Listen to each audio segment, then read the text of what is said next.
A prejudiced police officer is patrolling an affluent neighborhood when he notices a black man taking a stroll. The officer presumes the man must be up to no good and detains him without justification. Later, the officer learns that he arrested a high-ranking general in the United States Army. General Michael Adams walked down one of these tree-lined streets, his footsteps gentle on the pavement. Michael was tall, with a robust athletic frame that reflected his years of military service. Despite his casual look, there was an air of authority about him, something in his posture and the way he carried himself. Michael had visited this neighborhood many times before. However, not everyone knew that he owned a house just a few blocks away. He had bought it years ago as a quiet retreat from his demanding career, a place to think, unwind, and escape the pressures of his responsibilities. Today, he decided to take a walk, as he often did, enjoying the late afternoon sun and the tranquility of the streets. As the sun sank lower, casting longer shadows,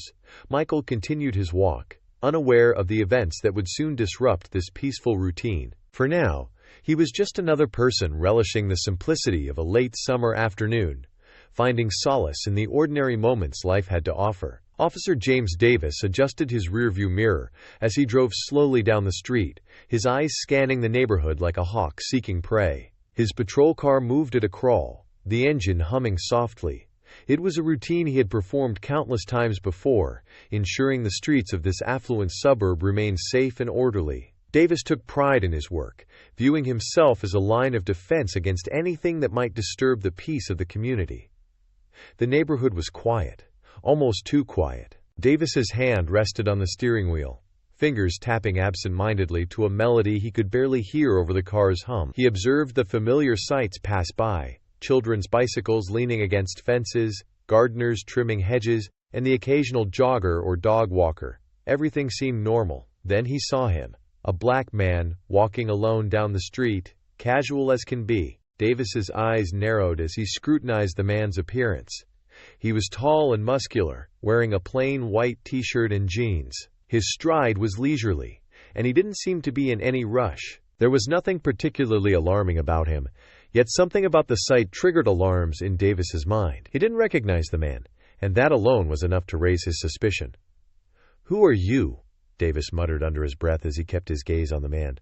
"What are you doing here?" Davis had been on the force for 10 years, long enough to trust his instincts, and his instincts were indicating something was amiss. This was an affluent, predominantly white neighborhood, and in Davis's experience, anyone who didn't fit the usual mold was often up to no good. Perhaps the guy was lost, or maybe he was scouting houses.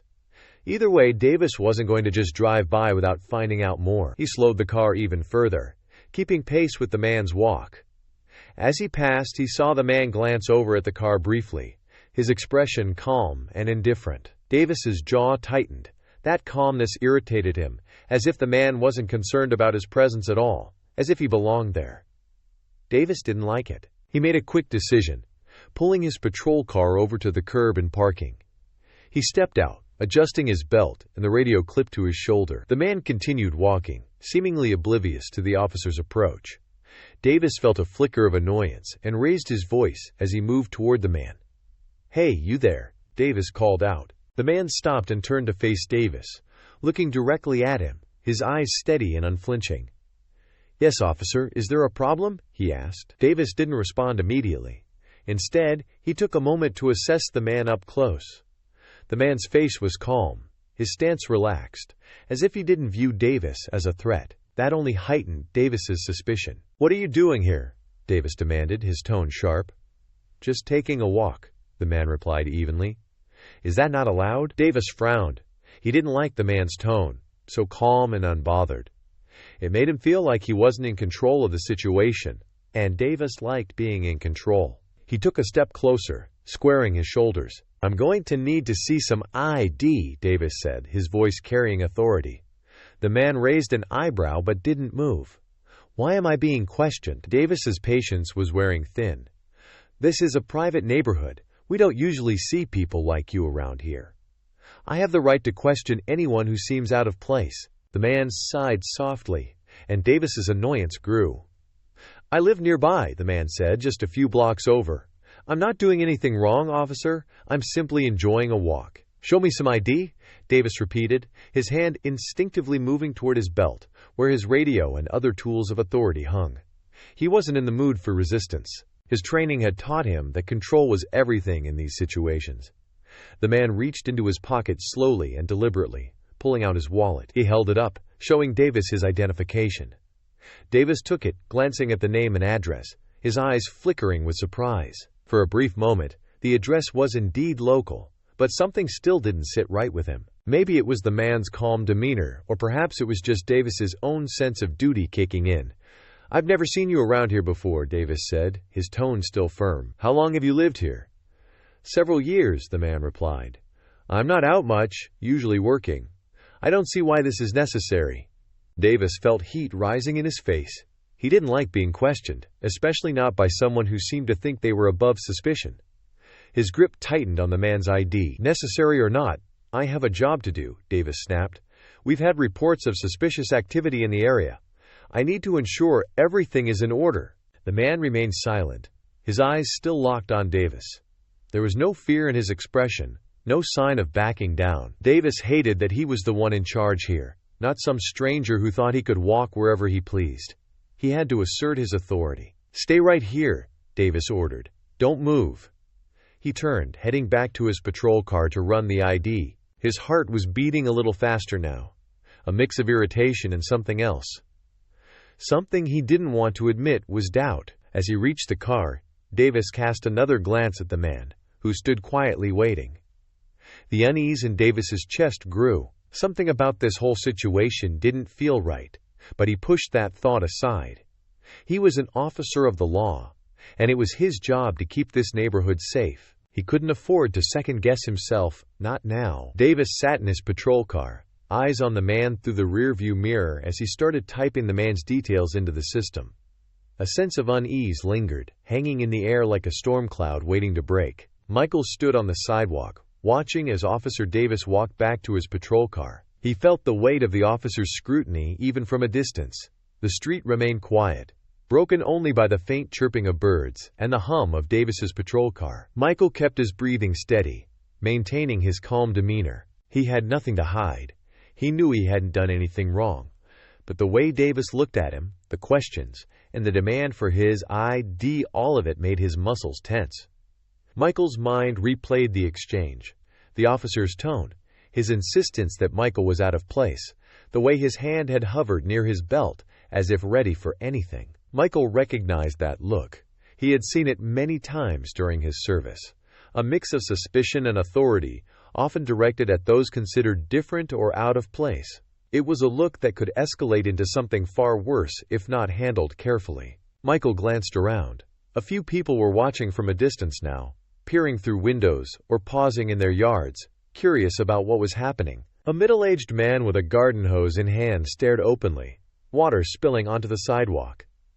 A woman walking her dog had stopped, her phone out as if ready to record. Michael met her eyes briefly, and she looked away. He took a slow, deep breath. This was the last thing he had wanted. A scene, a confrontation. Davis was still in his car, tapping away at his computer. Michael knew the officer was running his ID, checking his records, trying to find something to justify this stop. Michael had seen it before the phishing, for reasons when there weren't any to begin with. It didn't sit well with him, but he also knew that reacting with anger wouldn't help. Patience, he reminded himself. Let it play out. Davis emerged from the patrol car, the ID still in his hand, his face a mask of irritation. He walked back over to Michael, stopping just a foot away, standing a little taller, trying to assert dominance. "Your records are clean," Davis said, almost as if he were disappointed. "But that doesn't explain why you're here." "I already told you," Michael replied calmly. "I live here. I'm out for a walk, that's all." Davis's eyes narrowed. "And I told you, we've had reports of suspicious activity. It's my job to check things out." Michael kept his gaze steady. "I understand that, officer, but I'm not causing any trouble. I'm just walking." Davis's frustration was evident now. His face flushed slightly, a frown creasing his forehead. He glanced around, noticing the small audience they had attracted. He didn't like being challenged, especially not in front of others. Michael could sense the shift, the subtle edge creeping into the officer's stance. "Look," Davis said, his voice lowering. "We can do this the easy way, or we can do it the hard way. You tell me exactly what you're doing here, or I take you in for further questioning. It's up to you." Michael felt a flicker of anger, but kept it in check. He knew this tactic, intimidation, pushing until the other person cracked. "I've told you everything you need to know," Michael replied evenly. "You're making a mistake." Davis's jaw tightened. "The only mistake I see is someone thinking they can walk around this neighborhood without being questioned. Now, are you going to cooperate, or do I need to escalate this?" Michael's patience was wearing thin. He had tried to reason, tried to explain, but Davis wasn't listening. This wasn't about safety. It was about control. About asserting authority over someone he perceived as a threat based solely on appearance. Michael glanced at the people watching, then back at Davis. "Officer, I'm not resisting," Michael said, keeping his voice steady. "But I also know my rights. You have no grounds to arrest me. I've done nothing wrong." Davis's eyes flashed with anger. "I'll decide what's wrong and what's right," he snapped. Without warning, he reached out, grabbing Michael by the arm. "You're coming with me." Michael tensed as Davis's grip tightened, his training kicking in. He could easily overpower the officer, but he knew that would only escalate the situation further. He let Davis pull him toward the patrol car, feeling the roughness of the cuffs being snapped onto his wrists. "Is this really necessary?"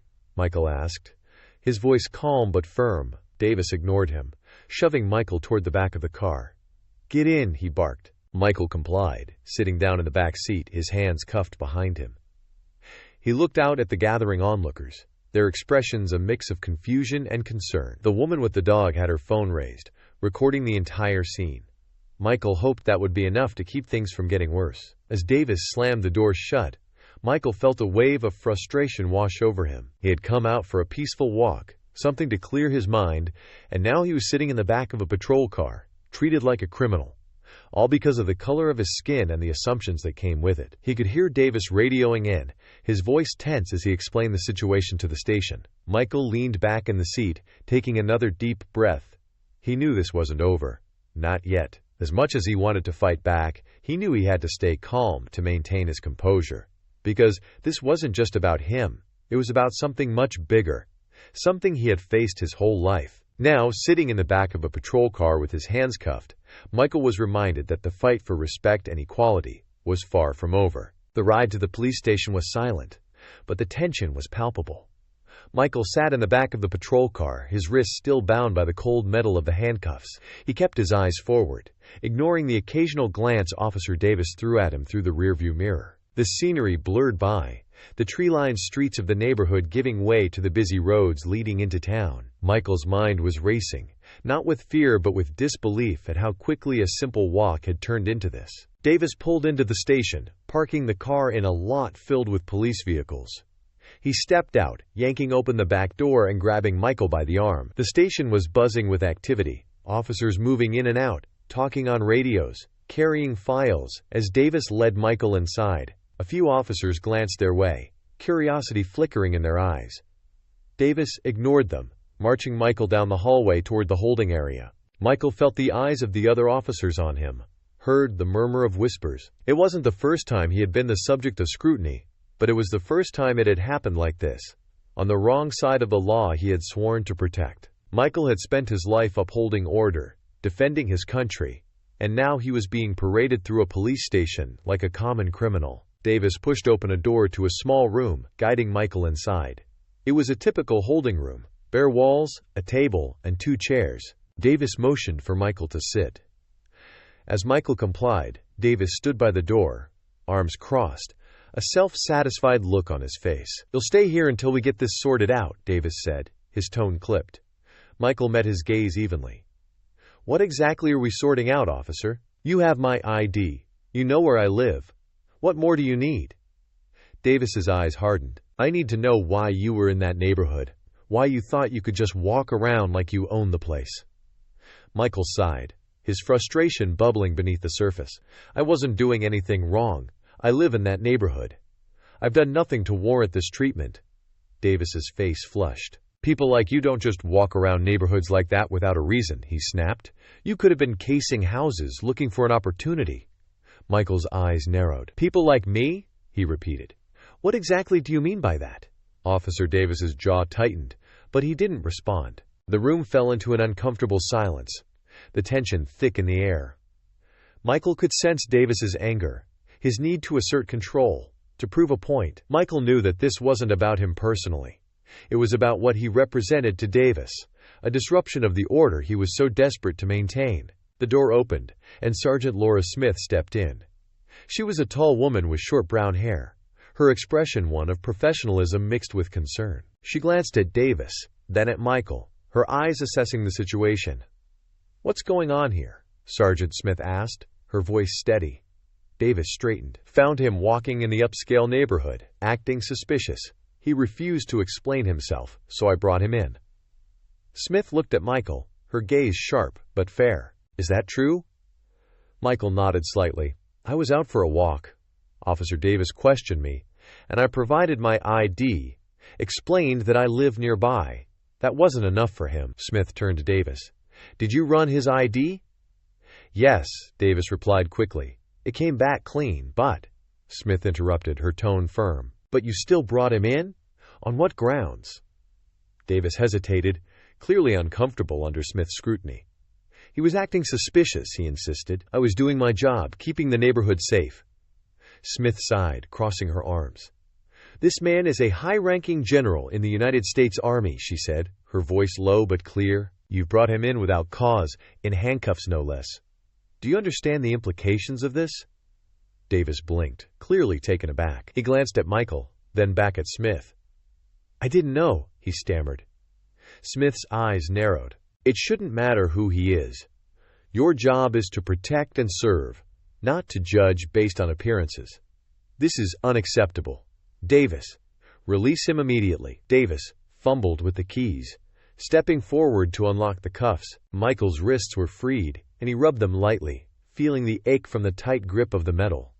He stood, towering over Davis, but keeping his demeanor calm. "Sergeant Smith," Michael said, his voice steady. "Thank you for your professionalism, but this isn't just about me.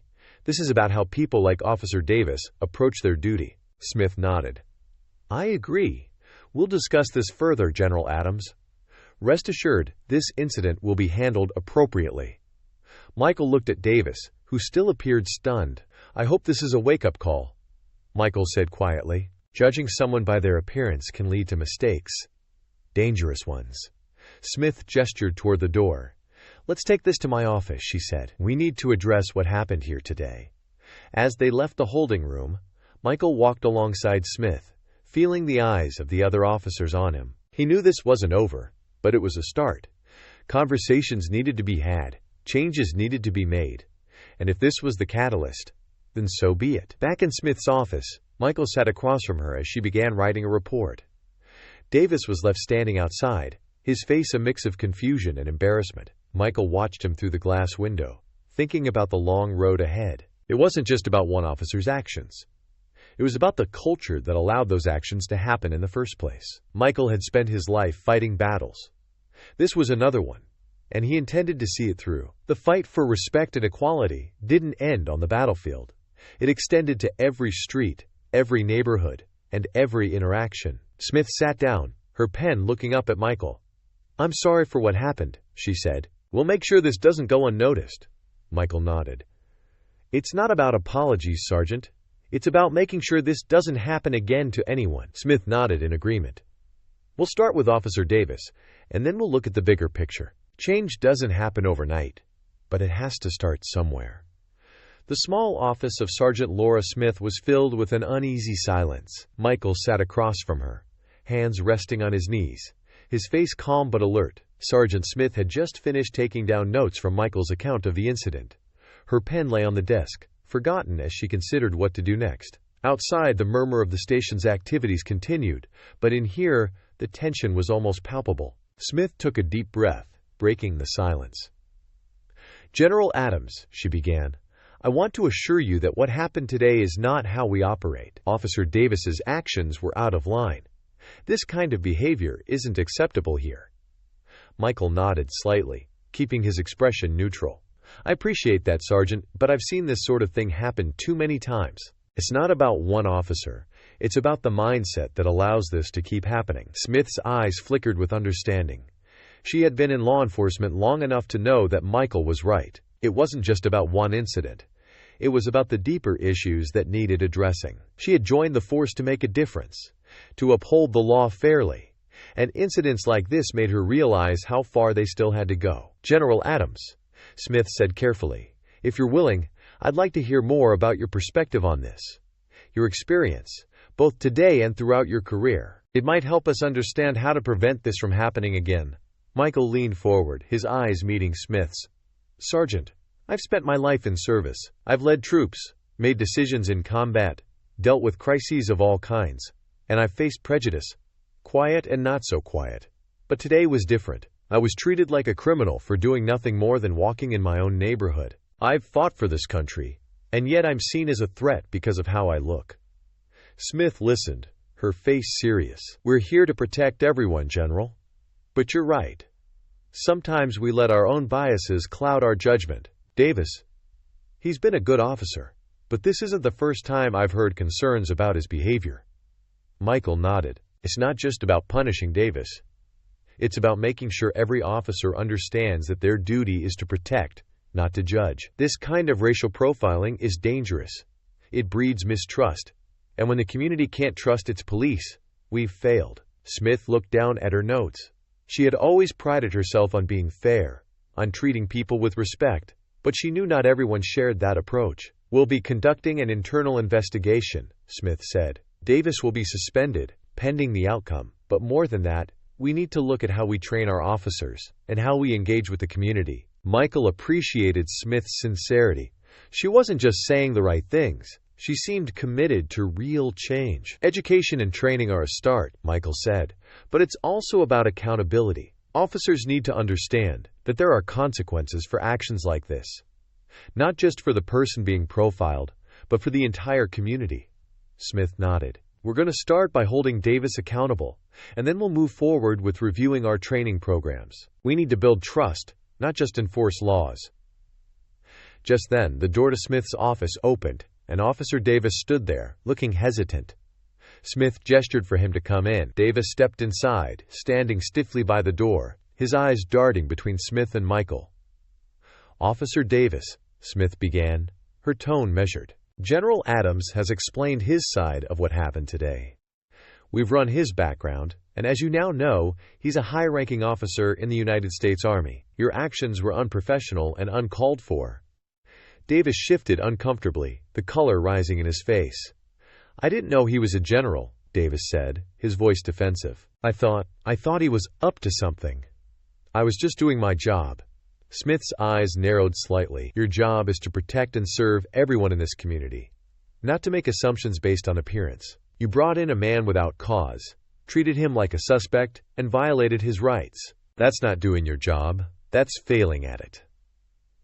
Davis opened his mouth as if to argue, but then closed it again. He glanced at Michael, then back at Smith. "I was just trying to keep the neighborhood safe," Davis said quietly. Michael stood up, facing Davis. "Officer, safety isn't about targeting people who look different. It's about upholding justice, treating everyone with respect. I was out for a walk, that's all, and yet you made me feel like a criminal in my own neighborhood. That's not keeping anyone safe." Davis's shoulders slumped slightly. He looked down, avoiding Michael's eyes. "I'm sorry," he mumbled. "I didn't mean for it to go this way."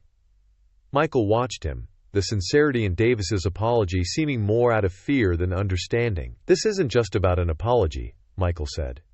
"It's about making sure this doesn't happen again to anyone." Smith stood up, her posture firm. "Officer Davis, you're suspended, effective immediately. There will be an investigation into your conduct, and depending on the outcome, further actions will be taken." Davis nodded, looking defeated.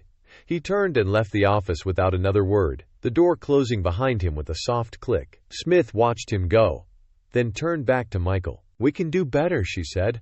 "I'll make sure of it." Michael nodded. "I believe you, Sergeant, but remember, this isn't just about Davis. It's about changing the culture that allows this kind of behavior to happen. It starts with leadership. It starts with officers like you." Smith sat back down, looking thoughtful. "Thank you for your patience today, General. I know it hasn't been easy, But your words will make a difference. Michael took a deep breath, feeling the weight of the day begin to lift slightly. We all have a role to play, Sergeant. Let's make sure we play it well. He stood up, extending his hand. Smith shook it firmly, a silent agreement passing between them. As Michael left the office, he felt a sense of purpose. This incident, while unsettling, was a chance to spark change. It wasn't just about him. It was about ensuring no one else had to go through what he did. Michael stepped out into the light, feeling a sense of resolve. There was a long road ahead, but at least now he wasn't walking it alone. The news of what had happened to General Michael Adams spread quickly through the police station and into the wider community. By the next day, whispers had turned into full-blown conversations. Officers huddled together in break rooms, talking in low voices, some glancing toward Officer Davis's empty desk. The air in the station was tense, charged with the knowledge that something significant had happened. Davis's suspension was more than just a disciplinary action. It was a signal that things were changing. Sergeant Laura Smith stood in front of the gathered officers at the morning briefing, her expression serious, her tone steady. As many of you know, Officer Davis has been suspended pending an internal investigation. The incident involving General Michael Adams was a violation of our standards. We're here to protect and serve all members of our community, and that includes treating everyone with respect and fairness. A murmur spread through the room. Some officers nodded in agreement. Others looked uncomfortable, shifting in their seats. Smith noticed the varied reactions but pressed on. Our actions reflect on the entire department. Incidents like this erode public trust. We can't afford that. We have a responsibility to do better, to hold ourselves to the highest standards of conduct. One of the officers, a young man named Officer Ramirez, raised his hand. Sergeant, what's going to happen to Davis? Smith met his gaze. That will be determined by the investigation. For now, he's suspended. But I want to make it clear this isn't just about Davis. It's about making sure we all understand the importance of our role in this community. Racial profiling has no place in this department. The room fell silent again, the weight of Smith's words settling over the officers. She continued, "We'll be conducting additional training sessions on racial sensitivity and de-escalation tactics. I expect full participation. We have to learn from this and make sure it doesn't happen again." As the briefing ended, officers filed out of the room, some in deep thought, others whispering to each other. Smith watched them go, hoping her words had made an impact. She knew change wouldn't happen overnight, but it had to start somewhere. Meanwhile, General Michael Adams had returned to his usual routines, but his thoughts often drifted back to the incident. It wasn't just about what happened to him. It was about the broader implications. Michael had received a call from Smith informing him about the investigation and the steps being taken to address the issue. He appreciated her efforts, but knew that this was just the beginning. That afternoon, Michael received an invitation to meet with community leaders and police department representatives. They wanted to discuss what had happened and how to move forward. Michael agreed, understanding the importance of these conversations. The meeting was held at a local community center, a large room filled with chairs arranged in a circle. Michael arrived to find a mix of faces: police officers, community leaders, local activists, and a few residents. Sergeant Smith was there, along with Officer Ramirez and others from the department. Michael recognized some of the community leaders, people he had worked with on various initiatives over the years. As the meeting began, the air was thick with anticipation. A community leader named Mrs. Turner, an older woman with a kind but firm demeanor, stood up to address the group.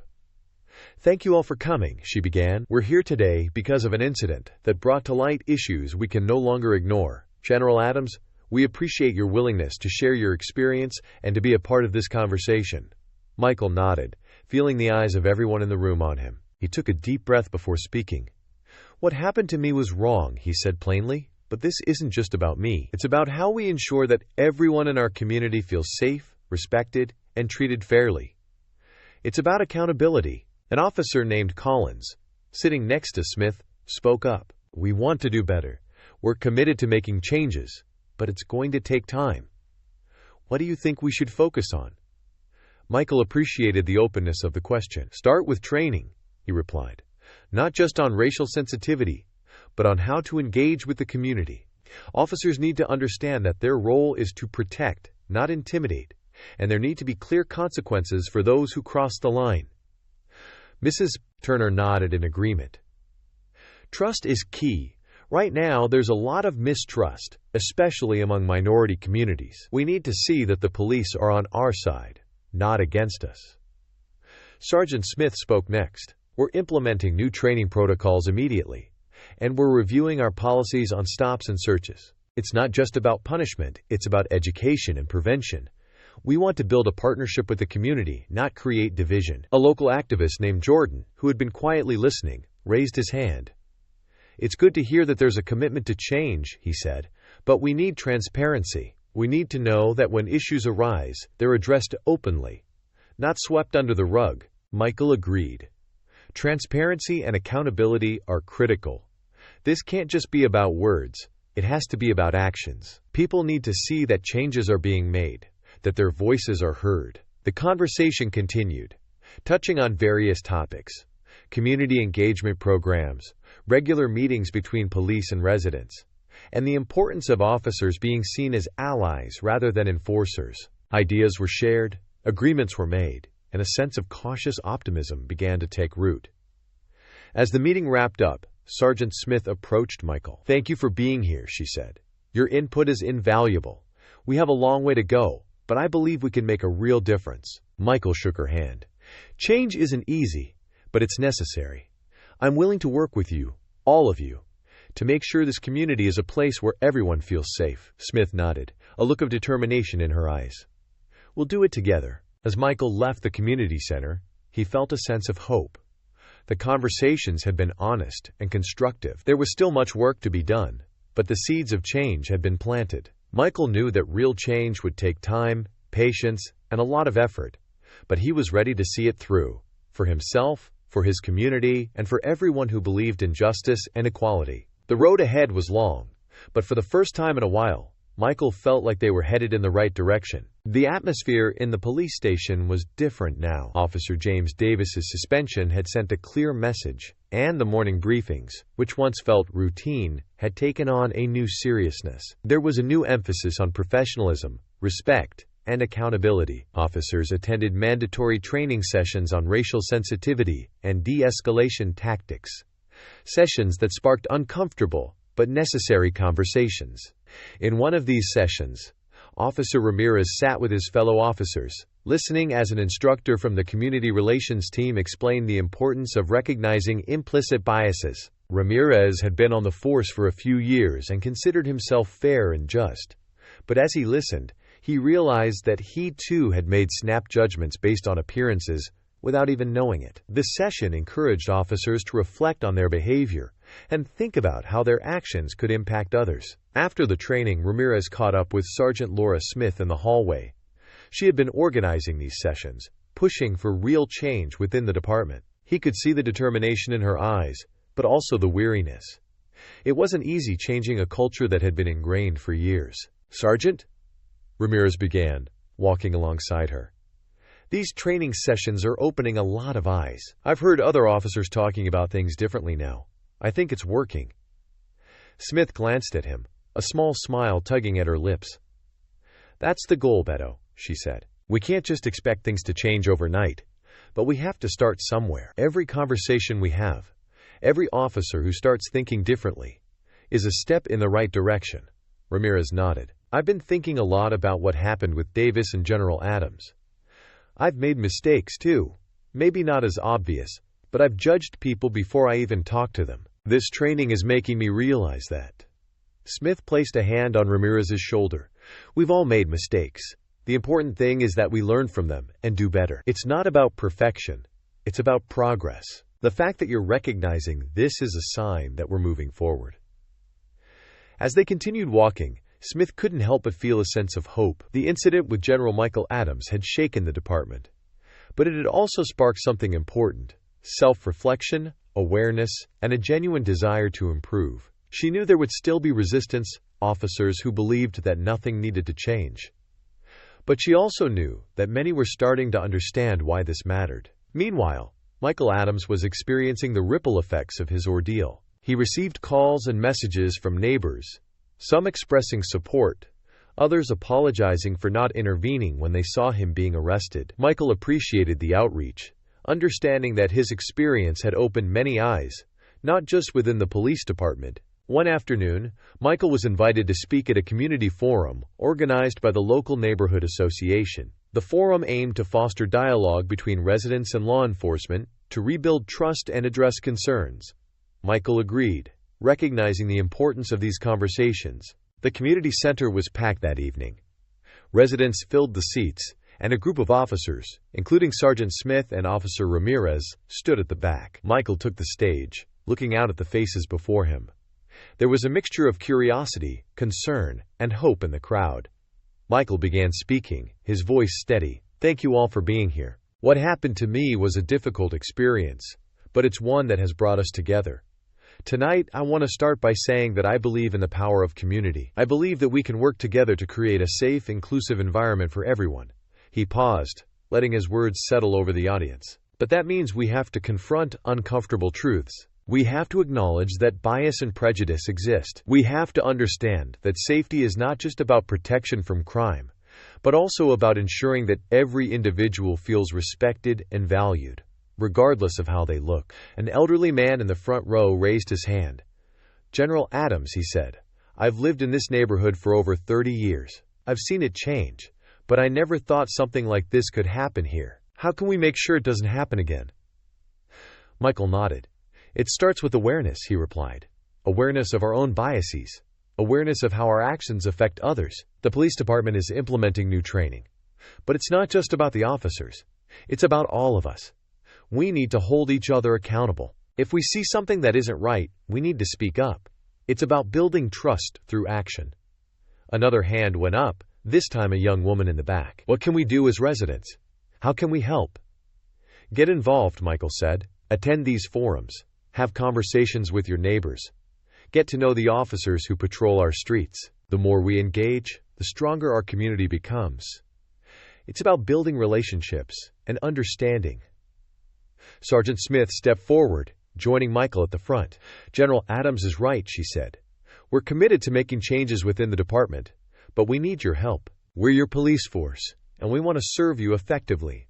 We're here to listen, to learn, and to improve." The forum continued for over an hour, with residents voicing their concerns, asking questions, and offering suggestions. The atmosphere was open and respectful, a marked difference from the tension that had filled the air after Michael's arrest. By the end of the evening, there was a sense of unity, a shared commitment to moving forward together. As the crowd began to disperse, Michael found himself surrounded by neighbors, each wanting to shake his hand, thank him for speaking up, or share their own experiences. He listened, offering words of encouragement and understanding.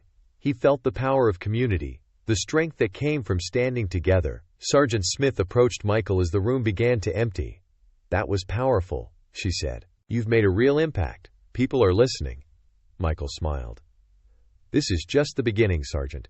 We've started a conversation, and now we need to keep it going. Change takes time, but tonight was a step in the right direction." Smith nodded in agreement.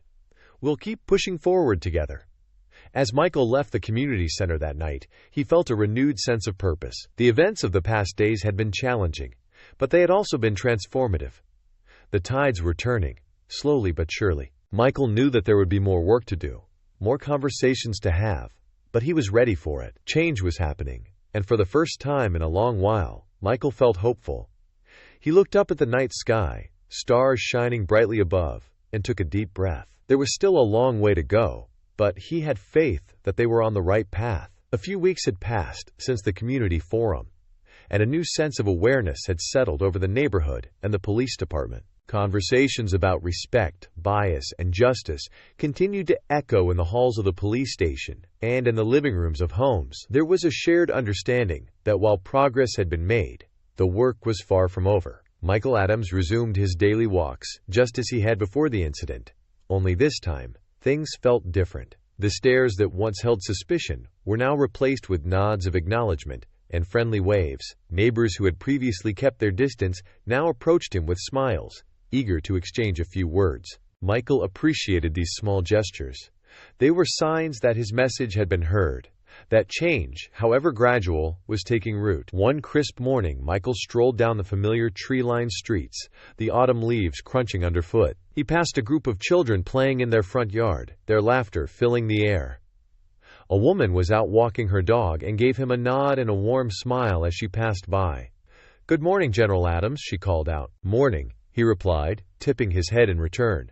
As he continued his walk, Michael noticed a patrol car slowly approaching from the opposite direction. For a moment, his muscles tensed, a reflex from the memory of his last encounter. But as the car drew nearer, he recognized Officer Ramirez behind the wheel. Ramirez rolled down his window and smiled. "Good morning, General," Ramirez said, his tone friendly. "How are you today?" Michael returned the smile, feeling a sense of ease. "I'm well, Officer Ramirez. Just out enjoying the weather." Ramirez nodded. "Good to hear. If you ever need anything, don't hesitate to reach out. We're here for the community after all." Michael appreciated the sentiment. "Thank you, officer. It's good to see things moving in the right direction." As Ramirez drove off, Michael felt a wave of gratitude. It wasn't just about the changes in policies or the new training programs. It was about the shift in mindset, the willingness of individuals to engage and learn. Michael continued his walk, passing more neighbors who greeted him with friendly nods and hellos. The neighborhood, which once felt like a place of judgment, was beginning to feel like home. Later that day, Michael had a meeting scheduled with Sergeant Laura Smith at the police station. She had invited him to discuss the ongoing reforms and hear his thoughts on their progress. As Michael entered the station, he noticed a different atmosphere. There was a sense of purpose, of professionalism. Officers moved with intent, some of them pausing to greet Michael as he passed. In Smith's office, the sergeant stood to greet Michael, offering a firm handshake. "General Adams, thank you for coming. Please have a seat." Michael sat down, appreciating Smith's direct approach. She got straight to the point, a trait Michael respected. "I wanted to give you an update on the investigation," Smith said. "Officer Davis has been formally dismissed from the force. The investigation confirmed that his actions were in violation of department policies. His dismissal wasn't just about punishment. It was about setting a standard for what we expect from our officers." Michael nodded. "I think that was the right decision. Davis's behavior was unacceptable, and his actions undermined the trust between the police and the community." Smith sighed, looking thoughtful. "It's not an easy thing, letting someone go, but we need officers who are committed to fairness and justice. We've implemented new training protocols, and we're focusing on community engagement. Officers are now required to attend monthly workshops on de-escalation and cultural awareness. We're also organizing regular community meetings to maintain open lines of communication." Michael was pleased to hear this. "These are important steps, Sergeant. I've noticed the difference already, the way the officers are interacting with the community. It's changed. People feel heard." Smith smiled. "We've received positive feedback. The community feels more connected, more willing to engage with us. It's encouraging to see how a little change in attitude can make a big difference." Michael leaned forward, his voice serious. "But we can't stop here. We need to keep this momentum going. It's not just about policies and training. It's about culture. We need to create a culture of respect where every officer understands that their duty is to protect and serve everyone without bias." Smith nodded. "I agree. We've made progress, but there's still more to do. I'm committed to seeing this through, and I know others are too." Michael stood up, extending his hand once more. "Thank you, Sergeant, for your leadership and for taking this seriously. Change isn't easy, but together we can make a difference." Smith shook his hand firmly. "Thank you, General Adams. Your courage in speaking out has been a catalyst for these changes. We won't forget that." As Michael left the station, he felt a sense of closure. The incident that had started with suspicion and hostility had led to meaningful dialogue and real change. It was a reminder that even difficult situations could be opportunities for growth. Michael was proud of the steps they had taken, but he knew that vigilance was key. The fight for justice and equality required constant effort and commitment.